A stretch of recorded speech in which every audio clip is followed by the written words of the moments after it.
Partie 13. À travers la rivière. Depuis l'incendie évité de justesse, le respect pour Echo ne cessait de croître. On entendait souvent les voisins dire « Ce chiot a déjà sauvé plus de vies en quelques mois que bien des chiens en une vie entière. » Daniel se contentait de sourire et de lui gratter l'oreille, mais au fond, il savait qu'ils avaient dit raison. Pourtant, la vie suivait son cours. Un après-midi chaud, Daniel décida d'emmener Echo sur le sentier de la rivière, qu'il n'avait pas parcouru depuis la tempête. Le courant, renforcé par les pluies récentes, grondait fort, roulant avec impatience. Echo restait près de Daniel, attentif mais prudent, les oreilles frémissant au bruit puissant de l'eau.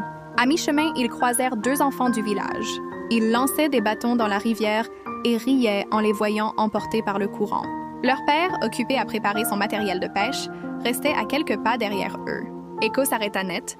Ses yeux bleus se plissèrent, son corps se raidit, comme si quelque chose l'avertissait. Daniel remarqua immédiatement son état d'alerte.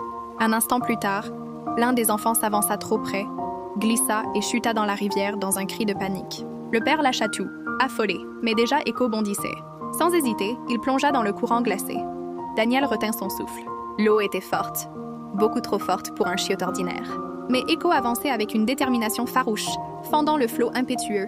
Il atteignit l'enfant en quelques instants. Plutôt que de tirer violemment, il se plaça sous son bras, offrant son dos solide. L'enfant s'agrippa, et Echo commença à nager vers la rive, luttant contre la force du courant, mètre après mètre. Daniel et le père accoururent pour hisser le garçon hors de l'eau. Trempé et secoué, il éclata en sanglots puis en halètements de soulagement, tandis qu'Echo se hissa à ses côtés, dégoulinant mais la queue battante, comme si ce sauvetage n'avait rien d'exceptionnel. Le père s'agenouilla sous le choc. « Ce chien, il vient de sauver mon fils. » Sa voix se brisait d'émotion. Je ne trouverai jamais les mots. Daniel posa la main sur le pelage humide d'Echo. Ce n'est pas à moi qu'il faut dire merci. C'est à lui. Au moment de partir, le garçon fit un timide geste de la main vers Echo, qui resta assis calmement, les yeux clairs fixés sur la famille. Sur le chemin du retour, Daniel réfléchissait. Ce n'était plus de l'entraînement, ni de simple hasard. À chaque fois, Echo prouvait qu'il était différent.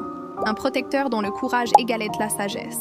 Regardant son chiot trotter fièrement à ses côtés, Daniel murmura « Tu m'enseignes bien plus que je ne pourrais jamais t'apprendre. » Et Echo, encore trempé mais digne, continua d'avancer, comme s'il avait tout compris. S'il vous plaît, partagez cette vidéo, puis abonnez pour les restes épisodes. Merci.